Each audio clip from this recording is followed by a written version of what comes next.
नमस्कार दोस्तों, आप सभी का स्वागत है। आज हम आपको एक ऐसी अदाकारा के विषय में बताने जा रहे हैं जो बंटवारे ने हिंदुस्तान से छीन ली थी। यह एक बेहतरीन अदाकारा थी। इन्होंने अपनी ज़िंदगी में 2 बार निकाह किया था, लेकिन फिर भी बहुत सी मुश्किलों का सामना किया। तो आइए जान लेते हैं आज खुर्शीद बानो एक्ट्रेस की पूरी कहानी।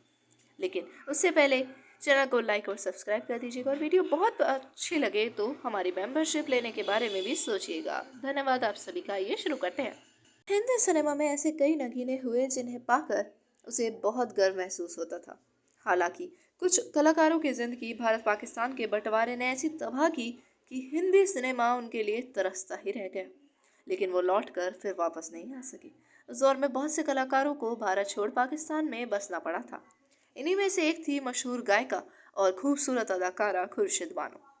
अपनी आवाज़ का जादू चलाकर बॉलीवुड को एक से बढ़कर एक नगमे देने वाले खुर्शीद बानो की दास्तां से आज हम आपको रूबरू करा ही देते हैं। प्रतिभा की धनी खुर्शीद बानो का जन्म कराची में हुआ था।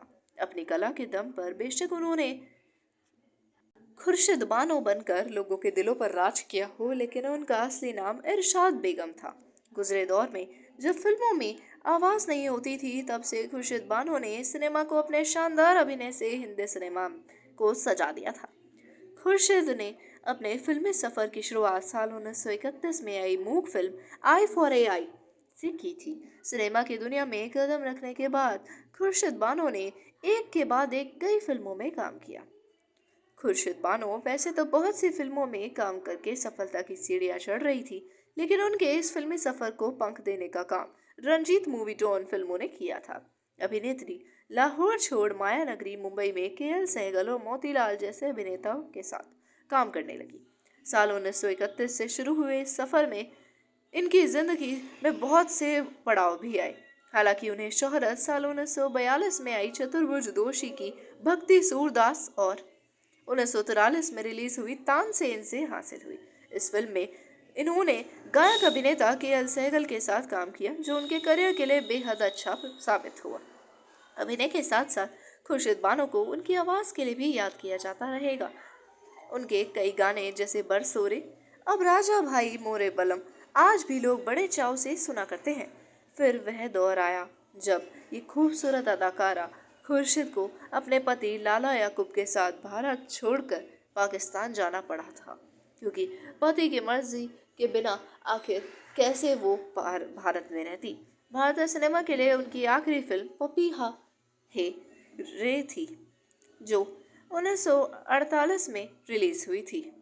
इस फिल्म के बाद ही इसी साल अभिनेत्री ने हिंदुस्तान सदा सदा के लिए छोड़ दिया था।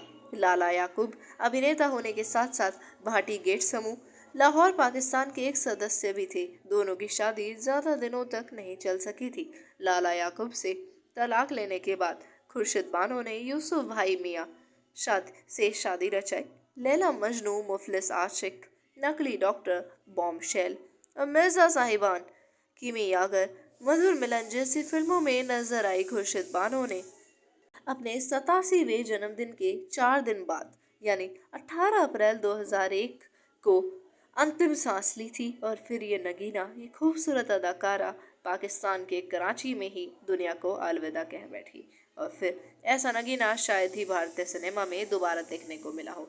जैसी एक्टिंग ये किया करती थी, ऐसी एक्टिंग करने वाला शायद ही कोई आ सका हो वापस। हमने तो नहीं देखा, शायद आपने भी नहीं देखा होगा। अगर आप इनकी फिल्में देखेंगे तो आपको प्रतीत होगा कि कैसे ये अपनी मूक फिल्मों में भी इस कदर जान डाल देती थी कि वो भी जीवंत प्रतीत होने लग जाती थी। ऐसा लगता था कि वो अपने आप में ही बोलने लग गई हों। धन्यवाद आप सभी का। अगर वीडियो पसंद आई तो चैनल को लाइक और सब्सक्राइब कर दीजिएगा और एक बार फिर से कहना चाहेंगे, मेंबरशिप लेने के बारे में अवश्य सोचिएगा। धन्यवाद।